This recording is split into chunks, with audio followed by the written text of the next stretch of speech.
Okay, Judges, I want to remind you, chapter 17 to 21 are an addendum. They're like an epilogue to the entire book of Judges. What we understand is that even though it's placed at the back of the book, like here's some extra stuff, just in case you're curious, that were, symptomatic of the era of the Judges. Not knowing exactly where it fits in chronologically, it's shoved into the back.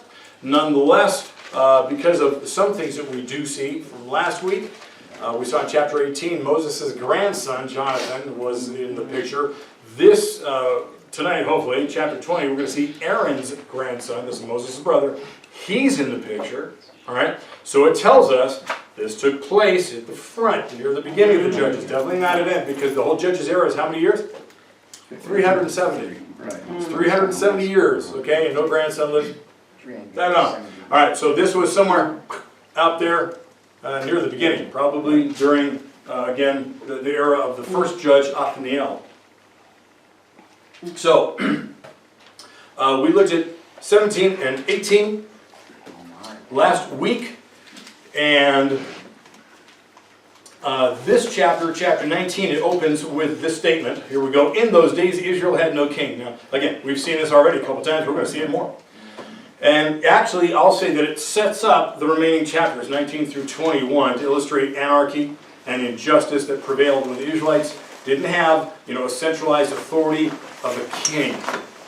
And they're just finding their way. They're finding, how do we mete out justice when an injustice is done? And my goodness. Again, this is perhaps one of the strangest, if not the strangest chapters in the Bible. What we're about to read, okay? I should say incidences. And you go, whoa, where does this fit in and why? We'll get to that, because it has a place. But I'll say this, that if chapters 17 and 18 illustrated the idolatry characterized by the nation, 19 through 21, it shows us literal anarchy. Again, the timing of this is very interesting, given the anarchy happening now in our country. Anarchy and injustice. When somebody who has power is unable to use it, or there's nobody in power to put power over the anarchy. Make sense? Yeah. Okay? I mean, we got a king in America. We got Donald Trump. Right now, he's walking carefully and wisely because he doesn't want to come down and fit the role of dictator or totalitarian leader that people, I think, are setting this up for him to become if he does what's required to squash it. Right. Because if you got to squash the rebellion and the mob, I mean, how else do you do this? I mean, I'm going down a tape for this. I mean, what do you do? I mean, you pray, great, but I'm sorry, there's more than that. That's right. Because You have to protect. Unless God does some miracle thing and literally sends, a tornado over all those towns, what's he going to do? To dispel the crowd, disperse the crowd. I'm just saying, it takes. Like he said, evil is real. Mob rule is real. I mean, chaos is real. And there's people behind it that are funding it, as we know. yeah. And it goes, far above any supposed retribution for the death of George Floyd. And he can't sacrifice the next 4 years. Nope. Right. Like he says, Right. it has to be dominated. Right. I mean, how would you like to be Donald Trump right now? His plate is full. You thought George Bush's was full after 9/11. This is very interesting. But God's got him through a lot. I mean, remember Yep. where we were He's still 4 standing years ago. strong. 4 years ago, he was taking over and Korea was going to invade us. Yeah. North Korea. Yep. That was the big thing. And the jobs And over and over again, God has got us through these things And the with the man he put in place there to start moving in his direction, God's direction. It's very interesting. I'm sorry. With everything that's going on Yeah, me too. Sorry. and how the media is portraying this, the market's out. Yeah, interesting. Market's up, right? That's right. Do you know you're only 13% away? Right. 13% away from the old high. Wow. Yeah. How's that? Amazing. That's God working. Exactly. It is. He is. Because there's no reason other than that. Tells you how strong the economy was before this whole thing. Right? Yes. Yeah, Now, the unemployment they have to get going. Yeah, and America's a machine. Yeah. Oh, yeah. I mean, it's gonna be really hard to take America down. Trump's facing. as long as God's protecting us. Yeah, yeah. Amen. It Well, took a Russian probe, an impeachment, and a coronavirus there it is. to bring the economy back down to the highest point Obama left it. Yep. Yeah, Thank you. exactly. Say that again. Say that again. Listen. It took a Russian probe, false Russian probe, false FISA documents, an impeachment, and a coronavirus to bring the economy down to what the highest point in the Obama administration ever was. Yeah. Wow. Yeah. Was he ever higher than 18? I don't know what it was. Because then the market didn't fall that. What a statement. Oh. Yeah. Well, let's read the first 9 verses, somebody please. On the camera. And it came to pass in those days, when there was no king in Israel, that there was a certain Levite staying in the remote mountains of Ephraim. He took himself a concubine from Bethlehem in Judah. But his concubine played the harlot against him, and went away from him to her father's house at Bethlehem in Judah, and was there 4 whole months. Then her husband arose and went after her to speak kindly to her and bring her back, having a servant and a couple of donkeys with him. So she brought him into her father's house, and when the father of the young woman saw him, he was glad to meet him. Now his father-in-law, the young woman's father, detained him, and he stayed with him 3 days. So they ate and drank and lodged there. Then it came to pass on the 4th day that they arose early in the morning, and he stood to depart. But the young woman's father said to his son-in-law, "Refresh your heart with a morsel of bread, and afterward go your way." So they sat down, and the 2 of them ate and drank together. Then the young woman's father said to the man, "Please be content to stay all night, and let your heart be merry." And when the man stood to depart, his father-in-law urged him, so he lodged there again. Then he arose early in the morning on the 5th day to depart, but the young woman's father said, "Please refresh your heart." So they delayed until afternoon, and both of them ate. And when the man stood to depart, he and his concubine and his servant, his father-in-law, the young woman's father, said to him, "Look, the day is now drawing toward evening. Please spend the night. See, the day is coming to an end. Lodge here, that your heart may be merry. Tomorrow go your way early, so that you may get home." All right. The Levite mentioned here is not the Levite Jonathan from the last chapter. Okay, different one. That was Micah's Levite. Remember that? The personal priest. Okay. Even though both of them, as you just read, they both have connections with Bethlehem and Judah. They both lived in the hill country of Ephraim. Both of these Levites, but different guys. This Levite's concubine. Remember, a concubine was like a second-class wife, and that was a practice never divinely approved. But it says she was what? Unfaithful to him. In Hebrew, it says she played the harlot. She prostituted herself. Why? Probably what she was used to. Don't know. Could be. Yeah, could have done what she was used to. Don't know. She doesn't want to be held down to one guy. Don't know. But what ends up happening? What does she do? She went Goes home. to her daddy. Went home to daddy. Okay. Why? Good question. Well, she doesn't have a husband to go home to because she knows what she did. Right? So what does she do? She goes home. Well, at least maybe my dad will welcome me. And she did. He did. And then what happens? He came to get her. The Levite, forgiving guy. Evidently. Evidently, he goes, "I still want my wife. I'm going to forgive her anyway." Apparently, and he puts 2 and 2 together. I bet she's home. I bet she's at her parents' house. And lo and behold, he shows up, gets a warm greeting from his father-in-law, and he does this, you might say, this typical overboard Near Eastern hospitality, which is, oh, stay the night, and a lot of compliments, and enjoy yourself, and marry yourself, and here's some wine, and a lot of good food, huh? Get drunk. Yeah, get you drunk. Forget all these things. That she did, and whatever. And he's just really trying to be a maybe a bridge builder, you know, kind of bring them back together, who knows? And, but he does for several nights, just kind of what it was. Is, you know, when and this is even how it is today. If you, I guess if you visit the Middle East, or maybe experience of those who've gone to Israel, never been there, I know what I've heard of, and I know what I've heard on the other side of the world when I've been in other countries. But there is this hospitality there we just really rarely experience here in the United States. But it's, don't leave, stay here. Stay with us, I'm going to feed you, take care of you. And even when you say, well, actually, I need to be gone, you know, I need to leave. No, stay. Stay a couple of days. Just take some time. Let me just take care of you. And that's that kind of hospitality. And he's trying to get, I got to get going, you know. Time is money or whatever. I don't want to leave. Father-in-law, no, stay another night. Just one more. Okay. You know, don't want to hurt his feelings. He's being so nice. Okay, I'll stay another night.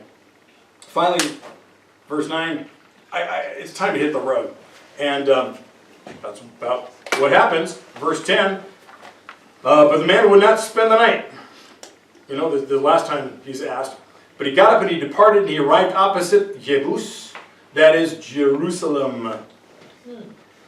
He had with him a couple of saddled donkeys, and his concubine was with him. And when they were near Jebus, the day was far spent. And the servant said to his master, come now, let us turn aside to the city of the Jebusites, spend the night in it. But his master told him, we will not turn aside into a city of foreigners who do not belong to the people of Israel, because it didn't at that point. But we will continue on to Gibeah. Then he said to his servant, come, let us try to reach one of these places and spend the night at Gibeah or at Ramah. So they passed on and went their way, and the sun went down on them near Gibeah, which belongs to Benjamin. And they turned aside there to go in and spend the night at Gibeah. He went in and sat down in the open square of the city, but no one took them in to spend the night. So this is what they did.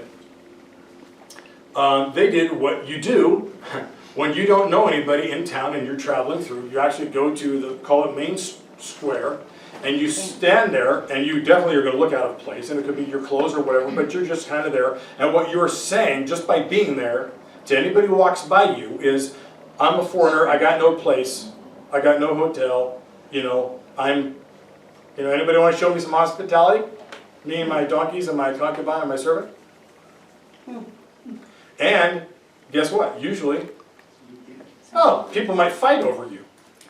Because it just means so much back then to have somebody, you know, a guest in your house and to entertain somebody, because hospitality back then was prized. It was so valuable. And people wanted to show that they were very generous people. I mean, try to out-generous, you know, some people in other parts of the world, other cultures, good luck. Yeah.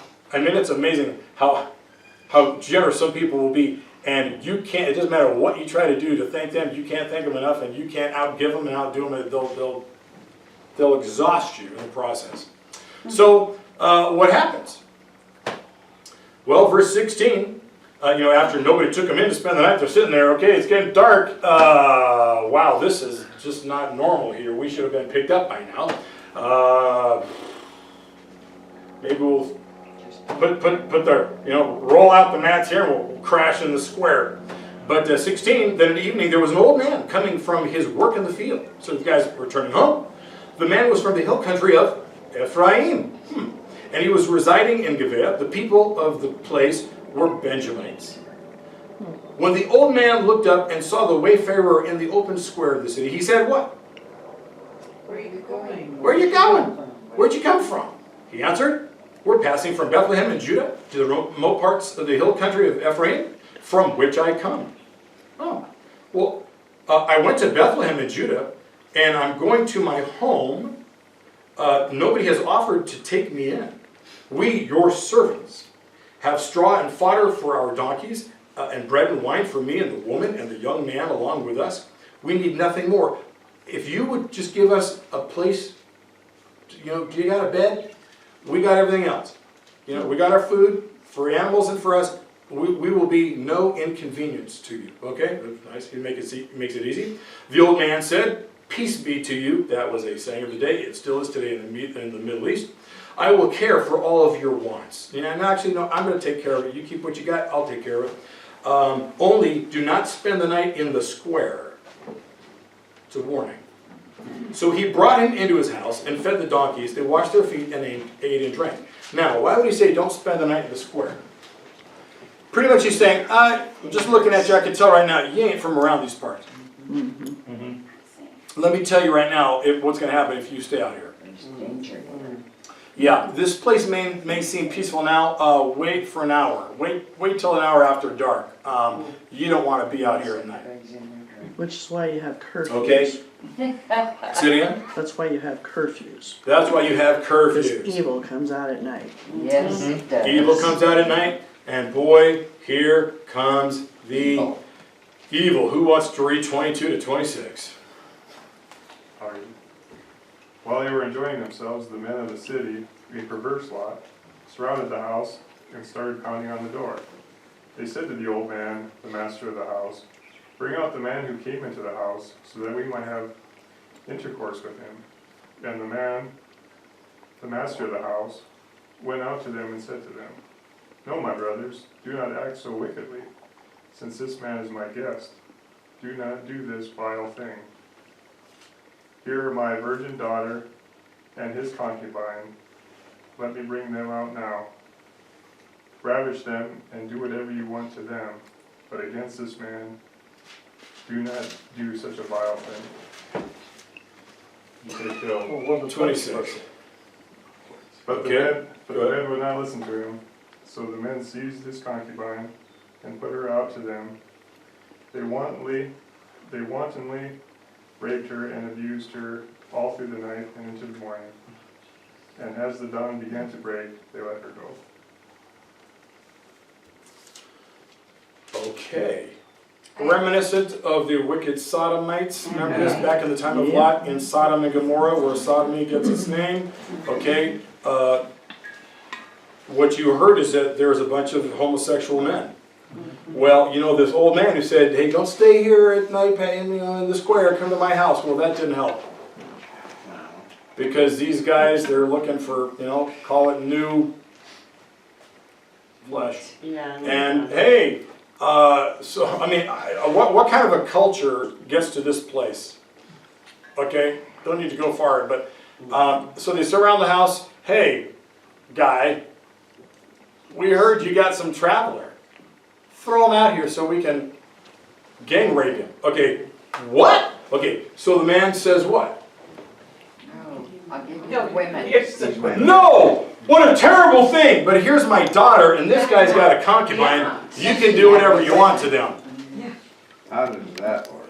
Okay, now, so what does that tell you about the value of women, even your own daughter in that day? Nothing. No No. value. Nothing They have no compared to the value. man that's a stranger. So the stranger, and showing hospitality and protection to a stranger is more important Because it's a man. Saving your own than kid. saving your own daughter and this other woman. So the men, let's protect ourselves, but hey, you can have the women. We'll stay safe inside. Treated them like dogs. Treat them like dogs. Yeah. Less than dogs. I gotta tell you Most what people love this, their dogs more than that. what the New King James Version says about, on verse, well, when it says, 24?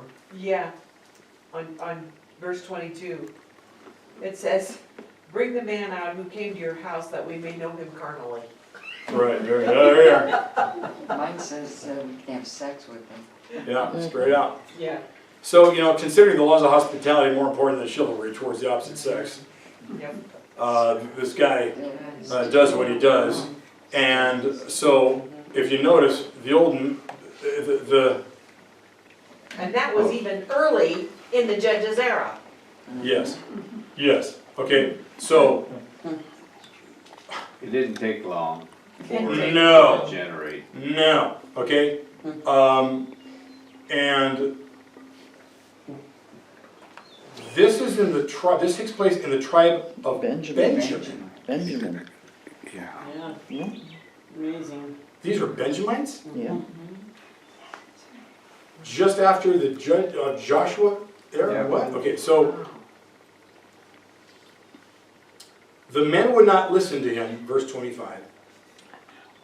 pretty much, no, we want the guy. So the Levite, he's a Levite. Yeah. He takes his concubine and throws her out anyway. I wonder what she was feeling like. What? You know, I should have stayed with Daddy. I can't, right? I can't even imagine. I can't even imagine the moment for her and the horror and this can't be happening. You're not doing it. And I mean, was this his thing? Hey, you play the prostitute. You want to be a hooker? Here's some guys. I mean, is he getting back at her? No, I'm trying to say Protecting I thought he went to the house to get her back. he's protecting himself. What does he really want? What does he want? He sure doesn't want a long-term relationship with her, clearly. So what did he go back to the father-in-law's house to get? Well, she's protection, I guess. I mean, Trade who off. is she? Okay, I mean, Someone to use. somebody to use? Yep. Okay? it's So, kind of a prideful thing for him. I mean, here he takes on a second wife. She takes off. He thinks, if I don't go back and reclaim her, I'm gonna look bad. Could have been something as silly as that. I don't know. could be an image thing, sure. There, that's the word. And, but he throws her out to this crowd of guys, you know, how many? Who knows? But enough to where it's a perverse lot that surrounded the house, and they started pounding on the door. Bam, bam. I mean, just imagine what this was like. I mean, how frightening, okay?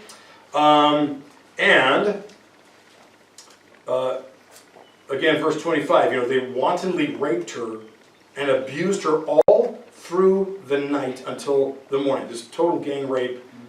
Don't even go into. Both of them. She must have been just. I mean, just. All of them. I mean, when you hear about human trafficking, I mean, the women that are used, even if it's a young man that's trafficked, they are just used. They're raw. Yeah. Raw in every sense of the description when they have been used like this. And you know, there's when I was doing more with trafficking, I mean, there's some women that I've talked to, they would say when they were trafficked, they could be given to 20 to 40 men a night, a day, or you know, within a 24-hour period to make money for their. You know, and you go, I mean. How do you do Okay, so I don't know how many guys and what they were doing all night, but you know what happens next, perhaps. Verse 26, again, you know, as morning appeared, the woman came and fell down at the door of the man's house where her master was until it was light. So not her husband, because that's not how she's considered. It's, the Levite is her master because she's a concubine. Verse 27, in the morning, her master got up, opened the doors of the house, and went out to go on his way, and there was his concubine laying at the door of the house with her hands on the threshold. You imagine this, she was just getting, she probably crawled her way to the front door. He gets up, walks out of the house, and there she is. It says, Verse 28, he says to her, get up, come on, get up, we're going, we're on our way. Surreal, okay? But there's people like this. But there was no answer. Then he put her on the donkey, and the man set out for his home. When he had entered his house, when he finally got there, he did what? He took a knife. Now she's dead, okay? That's why there's no answer. Cut her into 12 pieces, limb by limb, and set her throughout all the territory of Israel. 12 pieces, why 12? 12 tribes. Because there are 12 tribes. Everybody's going to get a piece of this female's body, okay? Then he commanded the men whom he sent, saying, okay, you're going to be my postman, okay, you're going to take this piece and you take it to Benjamin, you take this piece to Judah, you take it. So he sends these guys out to carry pieces of this woman to the 12 tribes, and he commanded the men whom he sent, saying, thus you shall say to all the Israelites, has such a thing ever happened since the day that the Israelites came up from the land of Egypt until this day? Consider it, take counsel, and speak out. A terrible injustice was done to me. Look what these guys did to my concubine. Who's with me?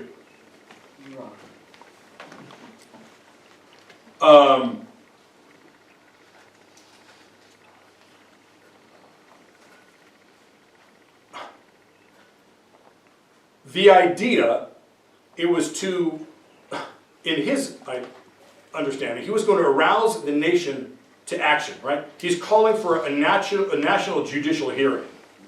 Because he just called all of Israel. Yep. You know, speak up. Join me in this, defend me. And was he charging them with a responsibility? In some way? Like there's this blood guilt that rests on the entire nation for his concubine's death? Yeah. That's interesting. Some people, you know, they do something stupid and somehow they blame everybody else for it. Yeah. Okay.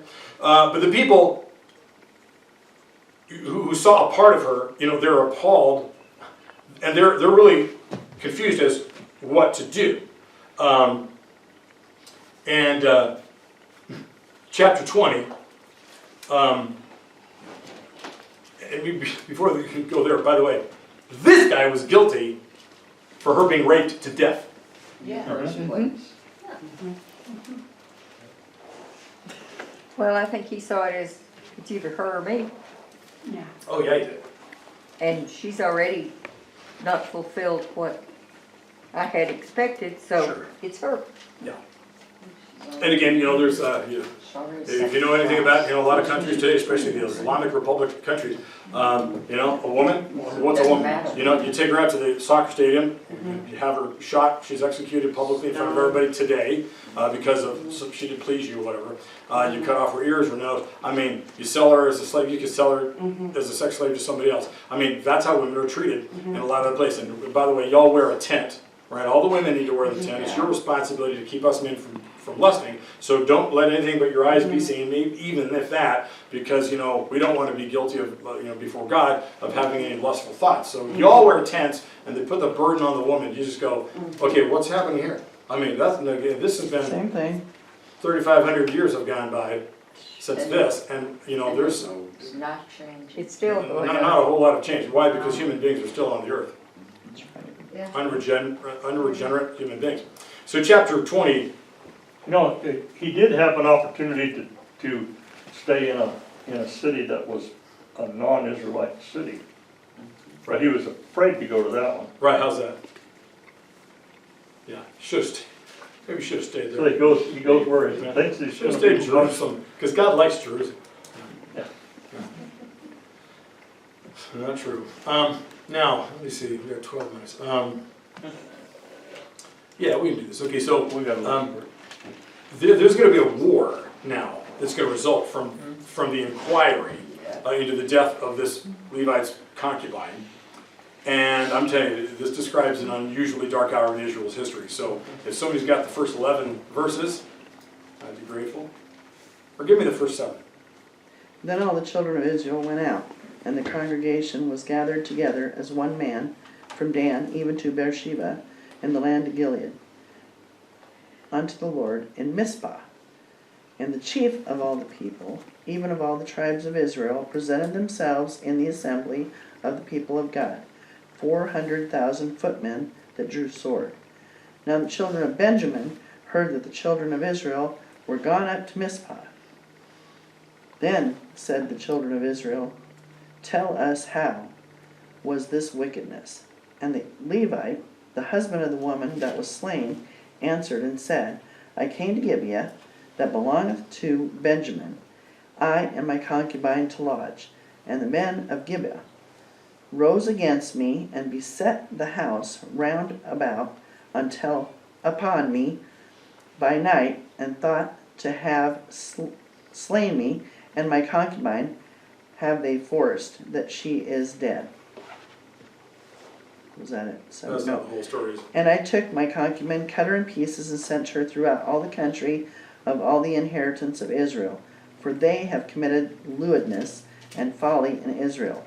Behold, ye are all children of Israel. Give her your advice and counsel. Okay, so the lords of Gibeah, he says, rose up against me. The political leaders? They intended to kill me, and they raped my concubine. They killed her. Wait. Yeah, but he's not helping. No, he's not. He's inciting it, right? Okay. So what ends up happening is that, you know, what you saw is that this got a reaction. I mean, and watch. People will hear one version of the story, and what will they do? You can get 400,000 people mobilized, 400,000 foot soldiers come together from 11 of 12 tribes. Benjamin gets a piece of the woman, but you know, there's no Benjamite army there. 400,000 combined soldiers come together because somebody said, these guys wanted to kill me. Well, no, they wanted to rape you. You know, they might have probably ended up in your death, but that's not what it was. And he just sounds like the total victim. Kill me, they raped my concubine dead. So I'll just say it again. One version of the story, if only one side of the story is told, you can get an entire crowd to rise up and go to war. Yeah. You're talking about New York? Deja Or Or Washington. anywhere else. Look at our country today, Look at our country today. okay?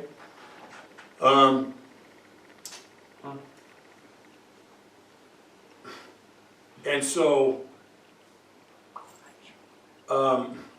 they all come together, it says, the people all rose up as one man against the town of Gibeah to give them what they deserve. And they're going to launch an attack, okay? And let's go 8 to 11, please. All the people rose as one man, saying, none of us will go home. No, not one of us will return to his house. But now Not until you're avenged. But now this is what we'll do to Gibeah. We'll go up against it as the lot directs. Keep going? Yes. At 10, okay. We'll take 10 men out of every 100 from all the tribes of Israel, and 100 from 1,000, and 1,000 from 10,000 to get provisions for the army. Then, when the army arrives at Gibeah in Benjamin, it can give them what they deserve for all this vileness done in Israel. So all the men of Israel got together and united as one man against the city. Okay, so they now feel it's incumbent upon them to bring justice to the situation and vindicate this man. Okay? They're gonna take up vengeance on behalf of this man and his dead concubine.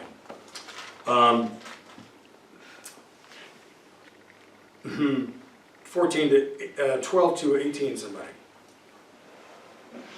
The tribes of Israel sent men throughout the tribe of Benjamin, saying, what about this awful crime that was committed among you?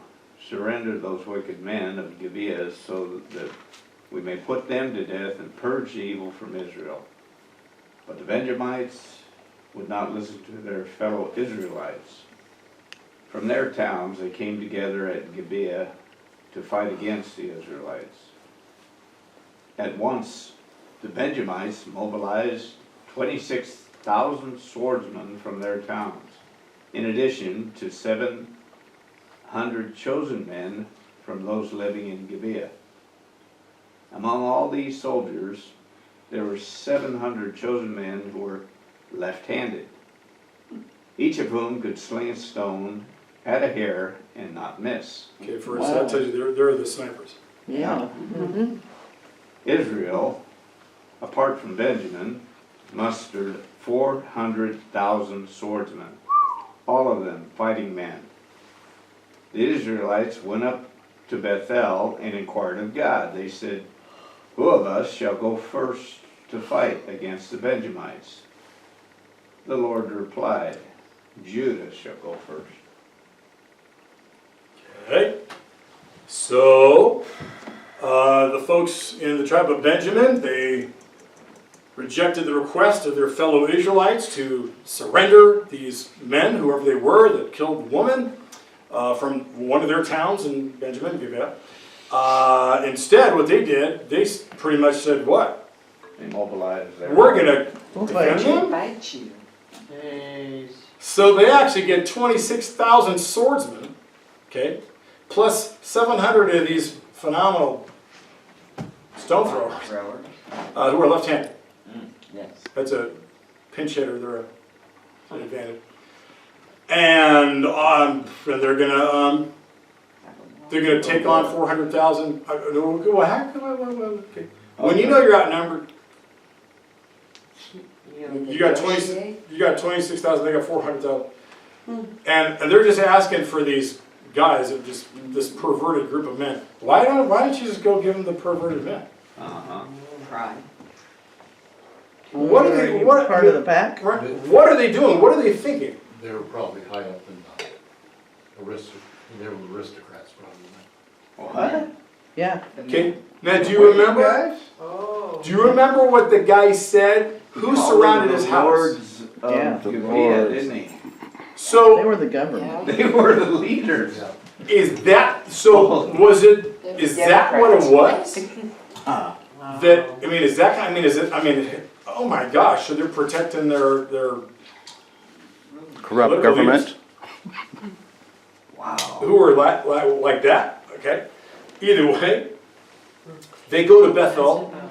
Probably not the Bethel we know of. Maybe it is, but it means house of God. If it was a house of God, or the Bethel that Jacob named. Either way, they go there to seek some information from God. God, who should go up first out of all the tribes? Now, when you have 400,000, why don't you just dogpile? I mean, really, do you need that? I mean, I don't know. For some reason, I don't think I'd ask that. Which tribe should, lead the way out of our 400,000? Who should take the first hit? And they said, Judah. Judah. All right. And that's supposedly the Lord said that. And got 3 minutes. I'm not gonna make it. And so, let's see. Let's go 19 to 23. Somebody. In the morning, the Israelites set out and camped near Geba. Whatever you want to say. Gibeah. The Israelites, the men of Israel went out to fight against Benjamin and took their battle positions against Geba. The Benjaminites came out of Geba and slaughtered 22,000 men of Israel on the field that day. But the Israelite troops rallied and again took their battle positions in the same place where they positioned themselves on the first day. They went up, wept before the Lord until evening, and inquired of him, should we again attack our brothers, the Benjamites? And the Lord answered, fight against them. On the second day the Israelites advanced against the Benjaminites. That same day the Benjaminites came out from Geba to meet them and slaughtered an additional 18,000 Israelites on the field. All were armed. What's happening? These Benjamites are pretty tough. We just killed 40,000. Revolts in 2 days. Why is it that sometimes evil appears to be winning? Yeah. Yeah. They're outnumbered, but somehow they're winning. Yeah. There's only, what, 26,000 of them? And they've already killed how many? 40,000. What in the world's happening? Why didn't they just send in all 400,000 just dogpile these guys, nuke them? Because For some reason, we're just going to send in some at a time and see, is it easy pickings? And okay, we lost that one. Let's ask God, should we do this again?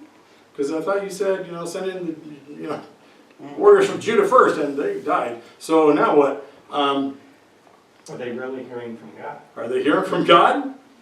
Or is he pulled his hand away? They didn't change their tactics or strategy. They didn't change their tactics or strategy. Maybe he didn't like it that guy left that woman out there to be raped. Yeah. I mean, what if God actually did say, send in Judah? You've all sinned against me. You're all sinners. I mean, is that what it is? Who knows? Okay, we don't know. We're not told nonetheless. I think we can keep going a little more. So let's go. Where did you end? 23. Let's go 24 to 28. Then the Israelites drew near to Benjamin the second day. This time, when the Benjamites came out from Gibeah to oppose them, they cut down another 18,000 Israelites, all of them armed with swords. Then the Israelites, all the people, went up to Bethel, and there they sat weeping before the Lord. They fasted that day until evening and presented burnt offerings and fellowship offerings to the Lord. And the Israelites inquired of the Lord, In those days, the Ark of the Covenant of God was there with Phinehas, son of Eleazar, and the son of Aaron ministering before it. They asked, "Shall we go up again to battle the Benjamin, our brothers, or not?" Keep going. Please. Sure. The Lord responded, "Go, for tomorrow I will give them into your hands." Then Israel set an ambush around Gibeah. They went up against the Benjamites on the third day and took up positions against Gibeah as they'd done before. The Benjamites came out to meet them and were drawn away from the city. They began to inflict casualties on the Israelites as before, so that 30 men fell in the open field and on the roads, the one leading to Bethel and the other to Gibeah. While the Benjamites were saying, "We are defeating them as before," the Israelites were saying, "Let's retreat and draw them away from the city to the roads." All the men of Israel moved from their places and took up positions at Baal Tamar, and the Israelite ambush charged out of its place on the west of Gibeah.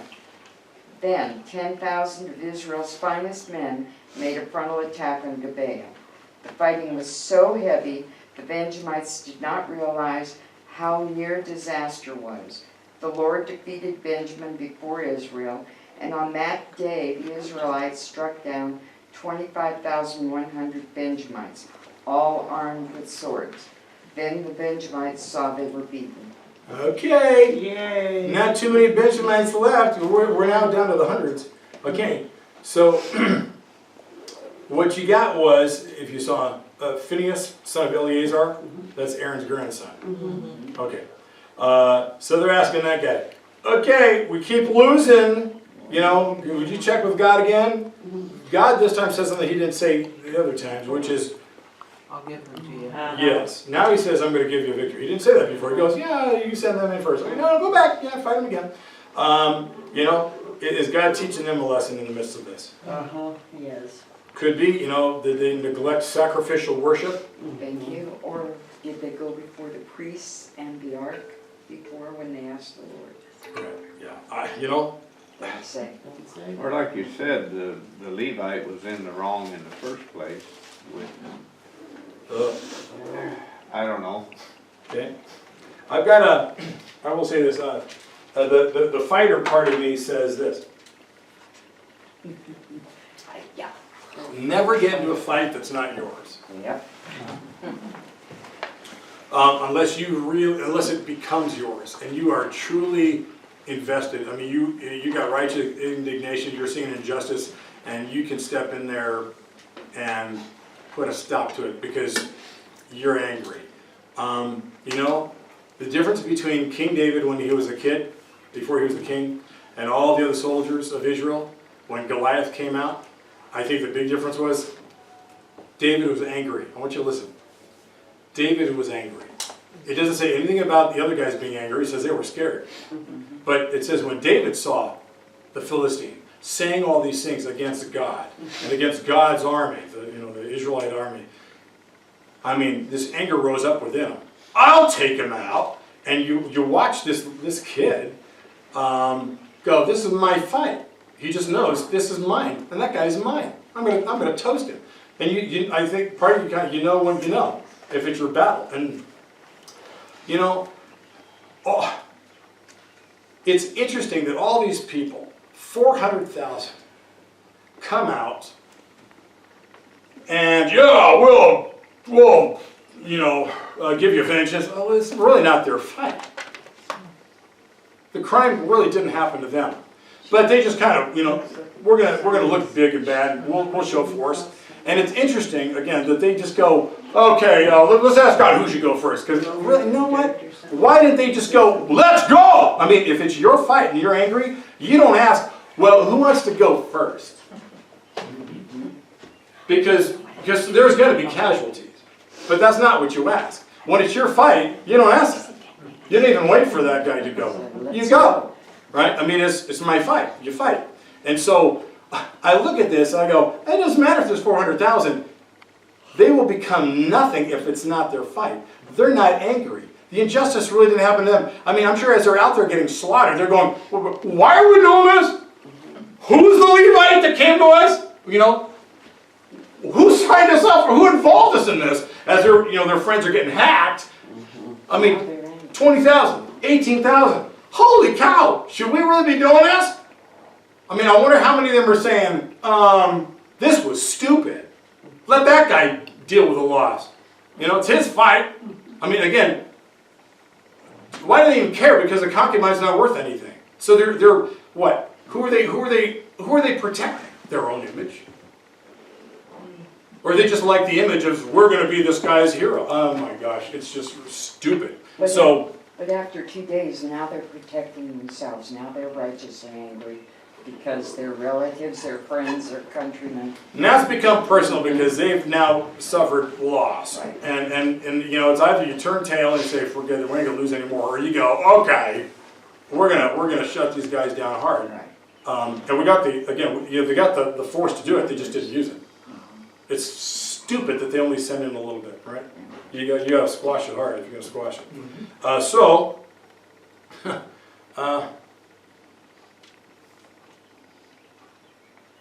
You went in at 34, right?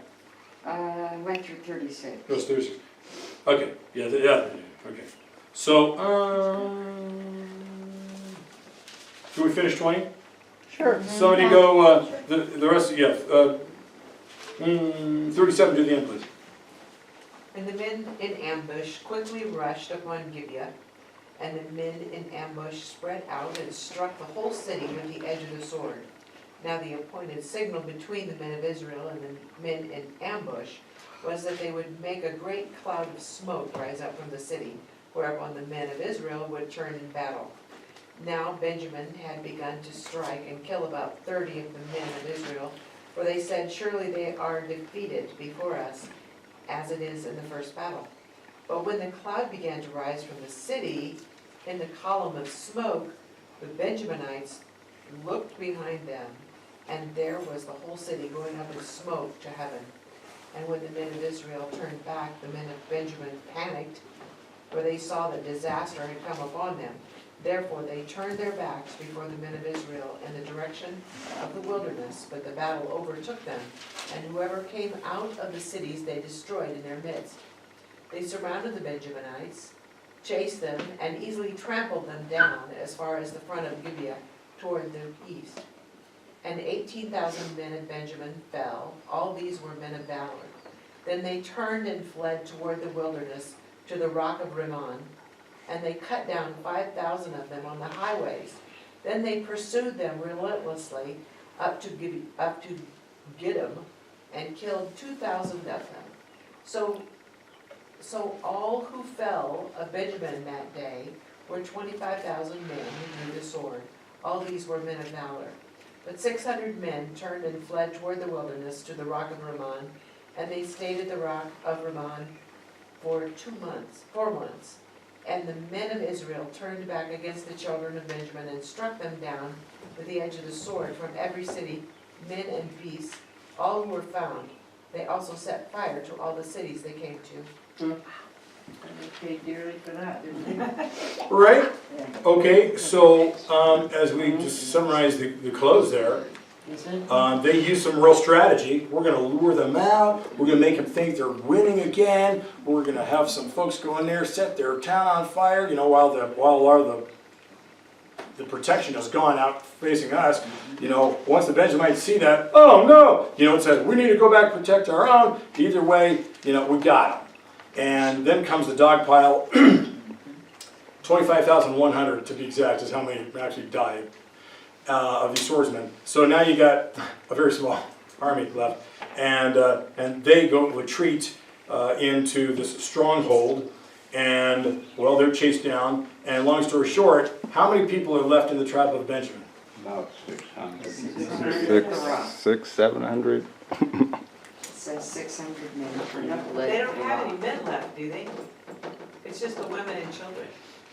No, it says 600 men turned except in the wilderness. They have butchered about everybody and all the livestock. I think the inference is there's no women either. Because Okay. wait till you see what happens in chapter 20. Oh, that's right. Yeah. That's right. Yeah. Okay. because they gotta save Benjamin now from extinction, because now they Right, realize, it's just those few days. oh, wow, we got him back all right. Right. Oh, wait a minute, That was. they're literally making That's one of one our tribe tribes. extinct. Yeah, right. And this is bizarre. One of They're our tribes. going to do something really This is Instead bizarre. of bizarre Yeah. to make sure that somehow the tribe of Benjamin can reproduce and build up its numbers. Uh-huh. Weird. I wonder if they use science. If they used what? Science. Did you say science? Science.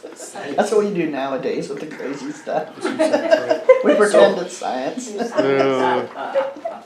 Well, So- see, they made an oath, and that was the kicker for them.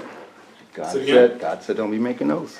They made an oath, And see, and that, all the weirdness they do when they make an oath, oh, that's the ultimate, we cannot go against that oath. But they did anyway, because they just kind of snuck around it and pretended that this part was okay. they found a So way. they justified breaking the oath as well. Yeah, I'm they sorry. found a way. None of this was right. Right. Absolutely none of it. And a lot of people died. I don't think that. Okay, sounds so good. how is that any different than what's going on today? Absolutely nothing. Right. People are no different from day one till now or till the end. They're all the same. We still think the same way, and that's why we need a Savior. Yeah, Amen, brother. amen. There's no Well, difference. and the folks who are involved in all of this, I believe they're righteous. Yeah, They- that's They the believe kicker. in what they're They doing. say they're looking for justice. How does doing all this unjust action make it just? Justify justice. Sorry. When at the It same doesn't. time, the cops are being charged. Yeah, Nobody's washed this they under the were carpet. Nobody arrested, is. now they're being charged. The second degree manslaughter. This is very interesting that tonight Justice of is all being nights, served. we're in this chapter. Yeah. Of all weeks in the last 100 years, And they're destroying their own. Yeah. They're destroying their inner cities. They're destroying their own villages. Stores. Oh, yeah. And then Al Sharpton gets up and tells them, don't destroy the black businesses, Yeah. what's wrong with you guys? He didn't say that, please. Yes, I'm Yes, serious, yes, it's a hard fact. You Yes, didn't listen he to did. him. Yeah, he did. That's exactly what he said. Yeah. Yes. They just He need says, to send him You got home. him, not good, don't destroy the businesses owned by black people. Yeah. You're messing us up here, making us look like fools. What? Well, aren't they? Isn't he the No, the biggest fools one are, of them? never mind. So, Ew. Amazing. mass mayhem and murder and almost the annihilation of a tribe take place because one person was killed. Terribly, brutally, unjustifiably. Yes. But now look at the loss of life Yeah. Yes. and everything else. They burnt, I mean, their capital cities burnt down. I mean, Yeah. all right. It's interesting, the week that we've just had. Yeah. One person should not have been killed unjustified. No. Don't No. need to lose your life No for way. trying to No. pass a Wrong. $20, fraudulent bill out, okay? No. But the response, The response. I mean, who knows what the total is gonna be of the loss of life. Over the I mean, I forget top. how many police officers are dead now and in critical condition, at least. 4 yesterday Yeah, alone. right, maybe, I think even 5, one was in critical, one Yeah, was one on a was- hit and run. And then there's how many, Yesterday. I saw a report for what city, 60 were in ICU officers. And, oh, it's just Yeah, insane. yeah, And you it's go, you're kidding me, I mean, unbelievable.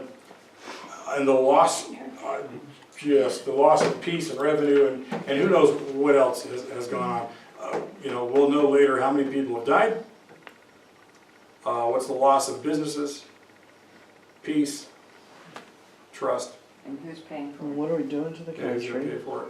it? No, who is I paying? mean, who is paying for it? Not doing any I mean, there were, you gotta send in, catch this, the military had to be sent in. Yeah, in several cities. The military was sent Yeah. in. Yes. And after all of this, still, one man has not been vindicated adequately enough. You're right, it's like, What does it take? yeah, at what point do you say the guy's been vindicated? Because big mob of Israelites, we're gonna vindicate this one guy. Oh, you're talking about Israelites now. It's Real We're talking about Yeah, we're talking about both. Parallel. It's, the parallels are yep. Bam. Yeah. quite amazing, aren't they? I wonder if they'd be happy if We they end up here took the tonight. policemen out in the public square and hanged them. Nope. No, Wonder if No. that would make No. them. No, that No. was. No, because there's another agenda. Nothing that's the big seems to difference make there. them happy because they are blinded. There is no justice, there is no truth of God in any of this. And it's just beginning. We're gonna see it get worse and worse and worse and worse as long as we are still on this earth. as long as there's a puppet master. Okay, just so you know, there are people I work with that are not necessarily, oh, okay, they're Democrats. Call it the way it is. As outraged by this, they're like, Well, This- yeah, I you think know what civil I'm people saying? are We, outraged. as a nation, need to stand up for what is Say right Enough. and shut this down. Yeah, Whatever it takes. yeah. Yeah. I'm Any sorry. decent I'll human shut up. being They would need be to upset resurrect with the this. Insurrection Act Yeah, and bring out the military. and be use done real with it. bullets. And be And done we with need to it. pray. Yeah, Yes, Prayer. that's the Continue. only Prayer, thing that's prayer. gonna stop it. Can I pray really. that prayer again? yes. Which one did you pray? Amy? The one you just said Bring today? out. Yeah, the one I sent today. Yes, you can pray it again. Yeah, close this out. Please. Please. Well, I just gotta think that Intercessors for America is asking people to pray Psalm 91 for the president too, so I got that up, Mhm. That's my prayer, yeah. Yeah. Mhm. Heavenly Father, let the feet of all the riders in the U.S. be as quicksand, their hands as lead, and cause their tongues to cleave to the roof of their mouths. Bring them down to the ground in the heaviness of their sin, allowing only screams of agony to escape their mouths. In those moments, let their hearts turn to you as their eyes are open to their agreement with Satan. May they weep tears of repentance for days and seek healing in your arms of justice. There are no gods above you, no dominion, no demon, no devil, and no man who is higher or greater than you. Set your ambushes as we sing praises to you. And from Psalm 91, we're going to pray this for the president and all those other leaders. He who dwells in the secret place of the Most High, he shall abide under the shadow of the Almighty. I will say of the Lord, He is my refuge and my fortress. My God, in Him I will trust. Surely He will deliver you from the snare of the fowler and from the perilous pestilence. He shall cover you with His feathers, and under His wings you shall take refuge. His truth shall be your shield and buckler. You shall not be afraid of the terror by night, nor of the arrow that flies by day, nor of the pestilence that walks in darkness, nor of the destruction that lays waste at noonday. 1,000 may fall at your side, and 10,000 at your right hand, but it shall not come near you. Only with your eyes you will look and see the reward of the wicked.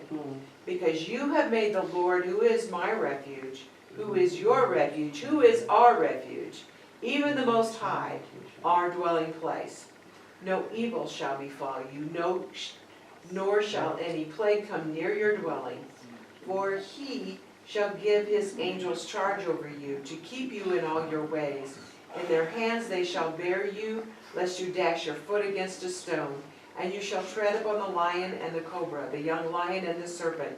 You shall trample underfoot, because God Almighty has set His love upon them.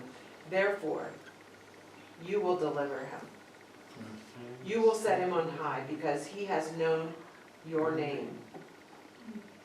He shall call upon the Lord, and the Lord will answer him.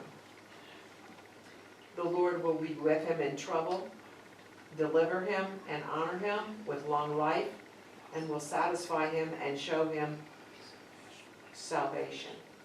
Amen. Father God, we pray this for our president, for our vice president, for Attorney General Barr, all those, Lord, in leadership positions, for all governors, police chiefs, sheriffs, and for all those, Lord, who are on the front lines, military leaders and those in the National Guard, the foot soldiers throughout the land, Lord. Because the world looks to us. We're It does. we're The light on the hill. the city on the hill. Yes, Lord. Lord, the rest of the world looks to us for freedom. Mhm. So, Father, we put the United States of America back in your hands. Yes, We Lord. repent of our sins, and we here tonight put our country back in your hands. Yes, Lord. And we will trust in you, and we will stand for you. Amen. So protect them, Lord Jesus. Put Satan down, in Jesus' name, amen. Amen. Amen. Amen.